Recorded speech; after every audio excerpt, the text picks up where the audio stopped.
Hello, welcome back to Metalhead Nation Garage. I'm Chris, your host.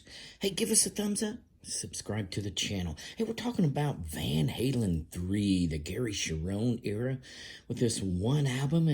And Michael Anthony's talking a little bit about it. I'm doing interviews with Eddie Trunk and, Guitar World and things. And he was talking about that, just some strange times, he said, in Van Halen during the recordings of Van Halen 3.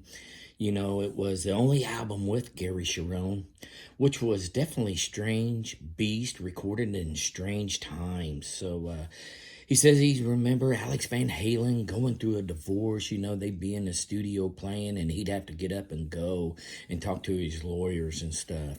And he said Gary actually moved into the guest house of Ed's, and Ed would be calling him in the middle of the night, all hours of the day, saying, "Hey, I've got an idea for this and that." And Gary grew a little old of that, so he finally moved out of the house there. So, but that was the thing with Eddie Van Halen. And that would be with Sammy Hagar. He moved. Lived right beside Ed, and Ed come over knocking at the door, say, "Hey man, I got a riff. I need a bridge. Let's finish your song." So that's just kind of how Eddie worked back then. But Van Halen 3, it was their worst selling album. They did tour on it.